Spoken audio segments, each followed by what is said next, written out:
Hello, and welcome to a special version of It's Just Me, hosted by Brent Fox. Today, of course, is a very special day. Shouts out to Juneteenth. Um, if you're black and you love yourself, today is a great day. Um, Now, just a little bit about Juneteenth for those that, for whatever reason, do not know. Me being a Texas native, it was drilled early on that June 19th, 1865 was when slaves were actually freed after the Emancipation Proclamation in 1863. Um, so basically, the short version of it was that the Union actually had to come down here to free the slaves. Okay. So, almost 2 years after the Emancipation Proclamation came out, the Confederates were holding slaves still, um, especially here in the great state of Texas. I love my state, but some of its history. Ooh. But yeah, the Union Army had to come down here. Some representatives from the Union Army, not the entire army. We ain't got it that good. Some of the representatives from the Union Army had come down here to actually make sure that these people released us, which is wild. Um, boy, oh man, but yeah, shouldn't nobody say anything about anybody's credit ever. Like, how you got to repo people? Like, hey, you need to let them go. So basically, the union came down here June 19th. Well, they actually came to Galveston June 19th of 1865 to actually just liberate the remaining black slaves that were actually down here. And it took the Union Army to actually get them released. Like, that is wild. Um, but, on a positive note for the oppressors, they more than made up for it with sharecropping and Jim Crow. So, yeah, you guys still win.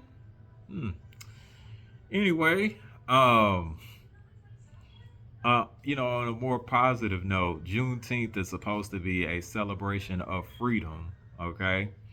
We yet to, we yet we are yet to still have the freedom that we so desperately need as Black Americans, and that includes financial freedom as well.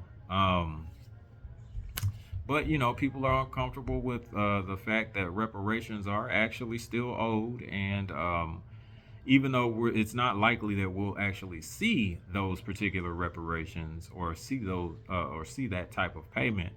Um, that it is still a reminder that that needs to actually be paid because our ancestors played that with their literal blood, sweat, and tears. Um, and Also, just a special message, for Black Americans that are native Texans as well.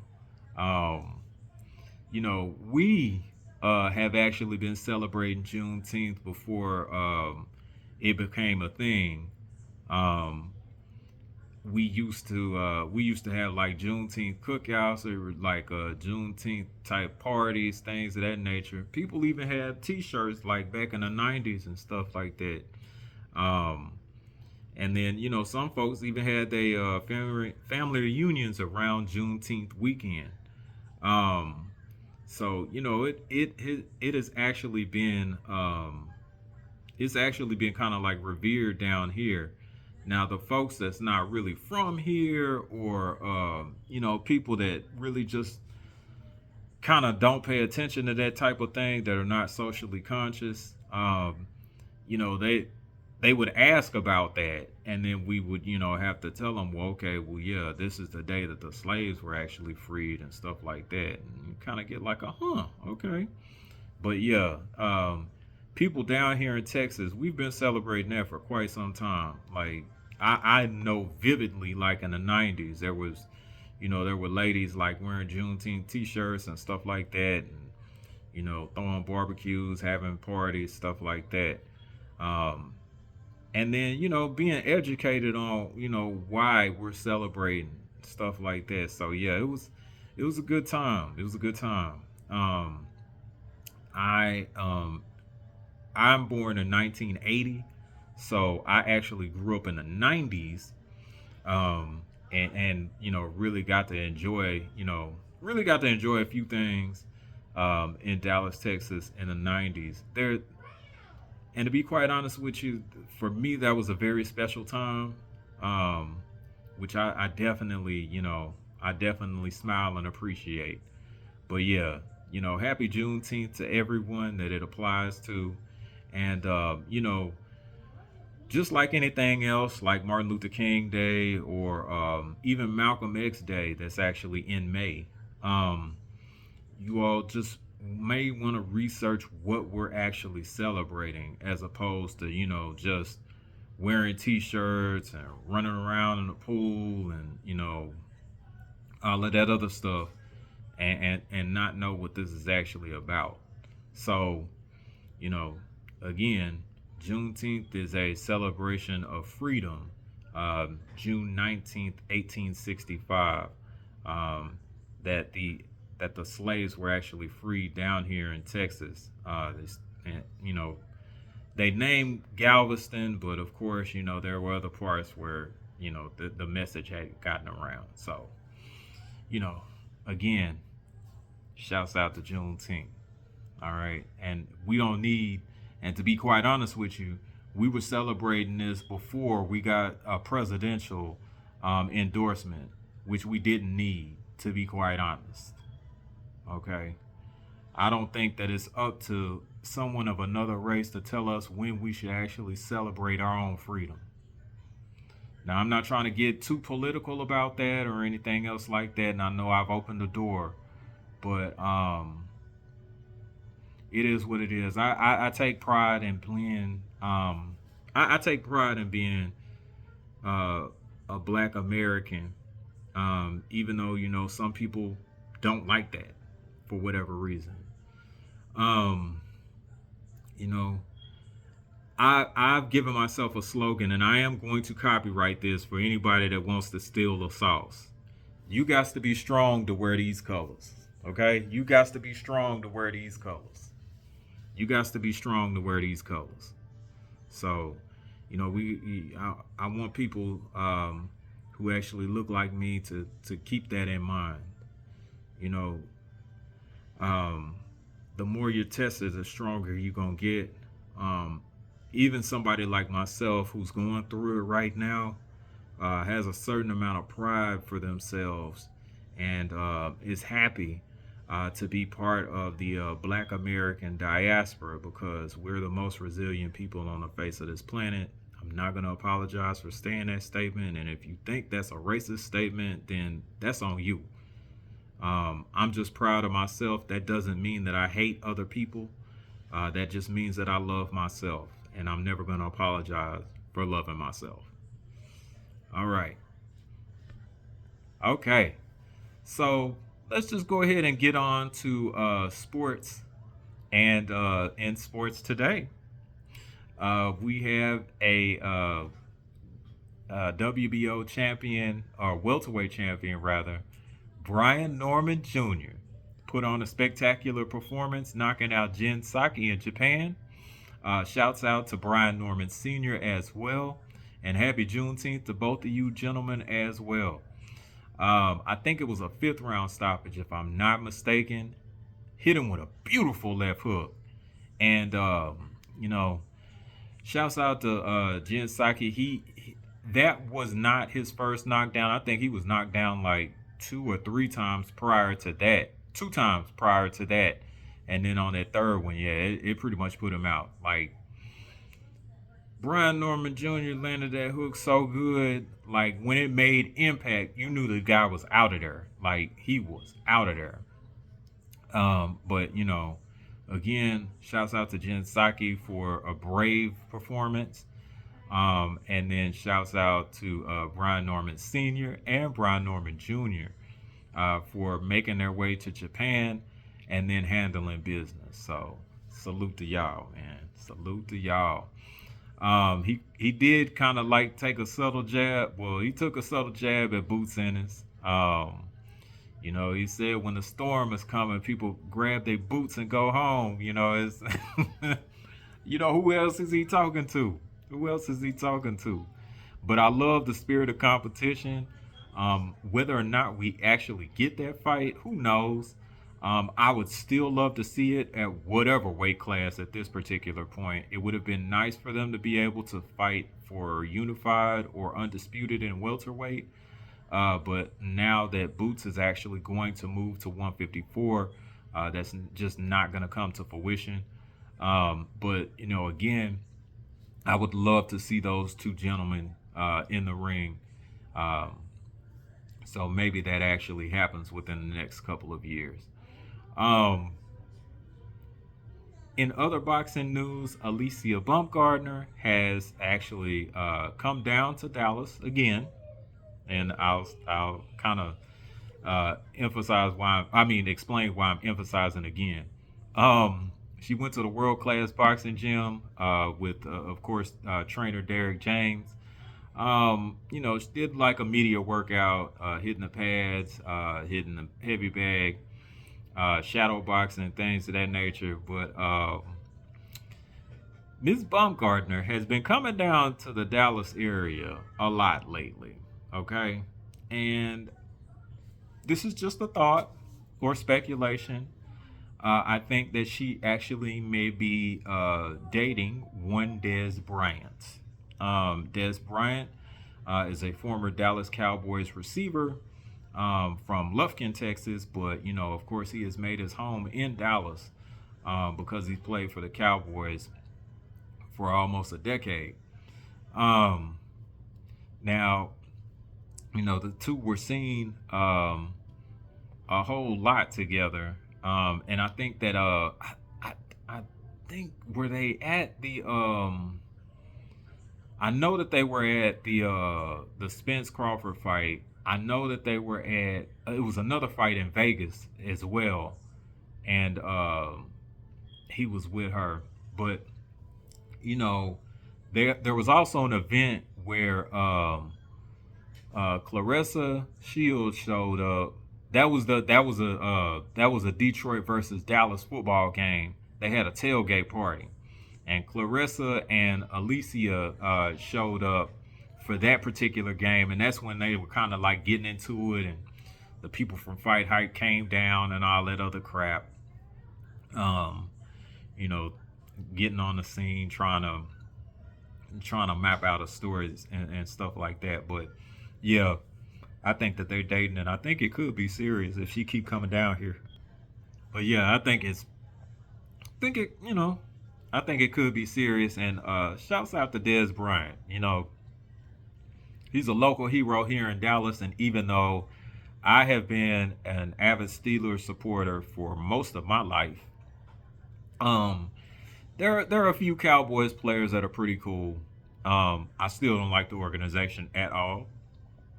But again, some of the players are actually very, very cool. Like I take exception of some of the players. So especially Michael Irvin, he's near and dear to my heart. Growing up as a kid, Michael Irvin was constantly in the community. Um, just doing stuff, helping out. He was doing toy drives. He was doing giveaways. Sometimes him and Dion would come down when Deion Sanders was playing for Dallas as well. They would sometimes go down to the nursing homes and talk to people. They were doing all kinds of good stuff to try to help people out. And Mike has a very good spirit. If you ever like see Michael Irvin in person, it's a very good spirit, man. Very, very approachable. The times that I've actually run into him, he has been nothing but pleasant and kind to me, and I definitely have a deep appreciation for that. So Even though I don't like them Cowboys, salutes to you, Michael Irvin, man, or Uncle Mike. Yeah, the kids, like in the '90s or whatever, we used to call him Uncle Mike. He was just he was just a big ball of positive energy, man.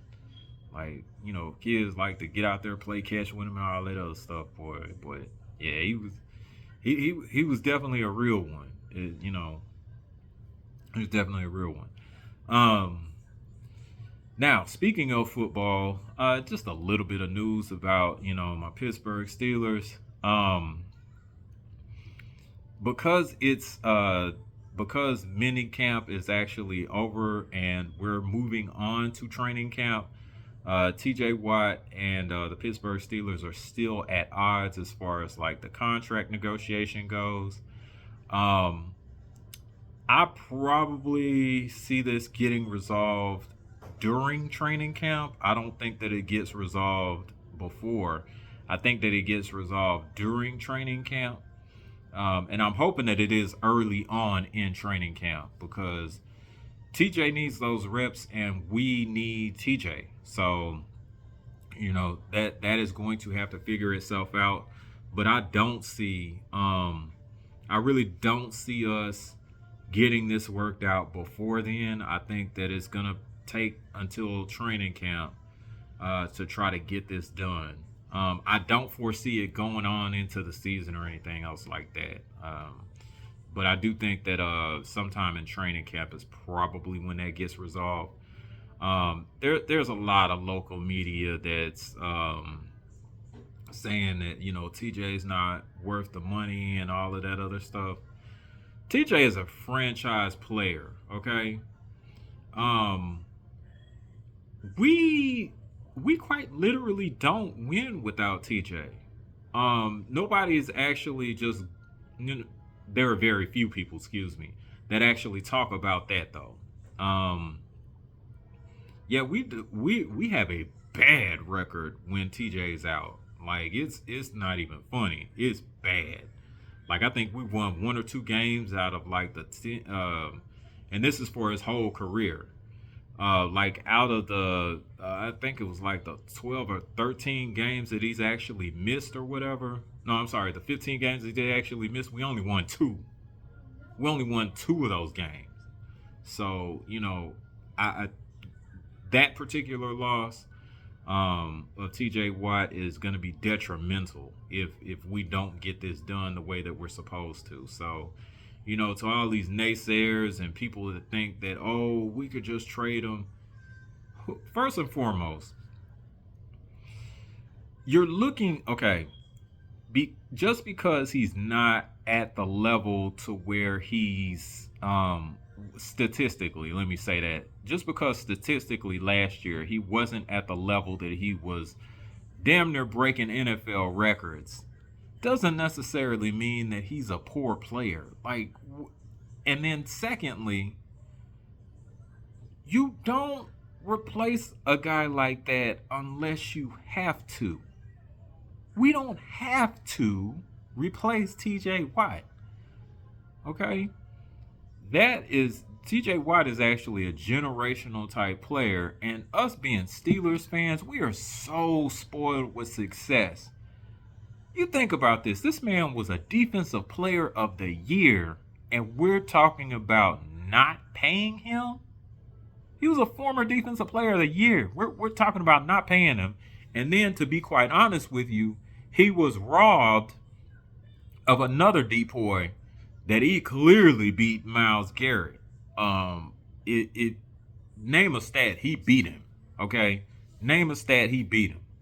I think the only stat that he tied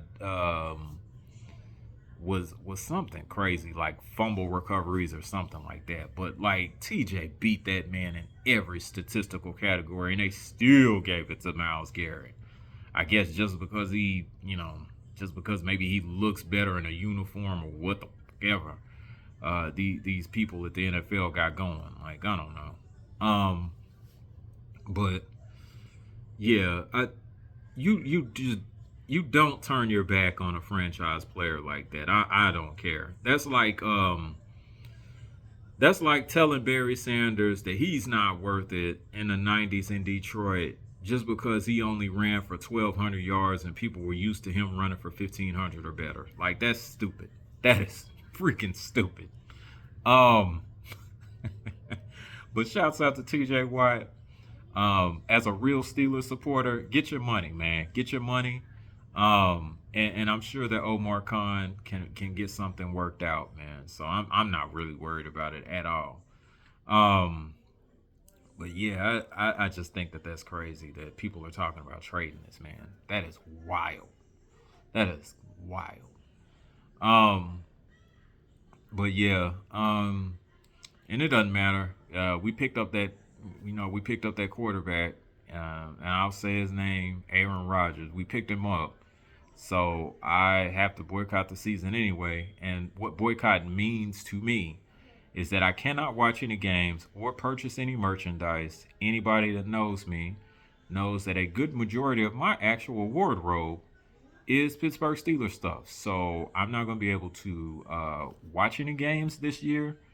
I can watch NFL games, but I cannot watch Pittsburgh Steelers games. And if for whatever miracle reason they wind up going to the Super Bowl, I mean, I may have to make an exception because of that, because of the social stuff with Super Bowl parties. But since that ain't gonna happen for real, I'm not really worried about that. But I'll still support Steelers content creators and Steelers news outlets. Shouts out to Christopher Carter, man, who does Locked On Steelers and is with the Pittsburgh Post Gazette. He is phenomenal at covering the Pittsburgh Steelers and breaking down certain subjects for it to be digestible to his listeners and readers. So, shouts out to Chris Carter, man. Yeah, keep up the good work, brother. We're proud of you, and happy Juneteenth to you too, man. Sim Football Critic, my favorite YouTuber. Shouts out to you too, brother. And I know that you're a VA boy, but happy Juneteenth to you too. My brothers, Jared O11 Green, Joe Townsend, um, excuse me, JB, Coach 67 Sports TV. Happy Juneteenth to all y'all. And with my brothers, JB and Jared, they have two shows that I highly recommend. One is From a Black Man's Perspective that usually comes on Saturdays, 10:30 a.m. Central Standard Time, usually on YouTube. The other show is the Southern Baller Show that comes on 3:30 p.m. Central Standard. Um, that's also on YouTube as well. Coach 67 Sports TV has a plethora of content. That also includes From the Black Man's Perspective and also the Southern Baller Show. But he is the best content creator for the Southern University. So please check out his content. That's on all social media platforms, by the way.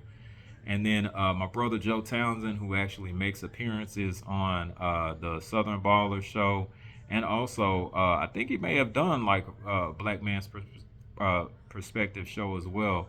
But you can catch him supporting all LDBC content and, being a complete nuisance to me. But I love you, Joe, man. We just got to give each other a hard time. Uh, I'm still recovering from that meme that you sent with Mason Rudolph and Miles Garrett, man. That was a good one. But all right, this has been another episode of It's Just Me, hosted by Brent Fox. Happy Juneteenth to everybody. And, just know and understand why we're actually celebrating Freedom Day and what that actually means to us as a people. And I'm talking to my Black American people and Native Texans. All right. All right. So that concludes the show. And until next time, I see you.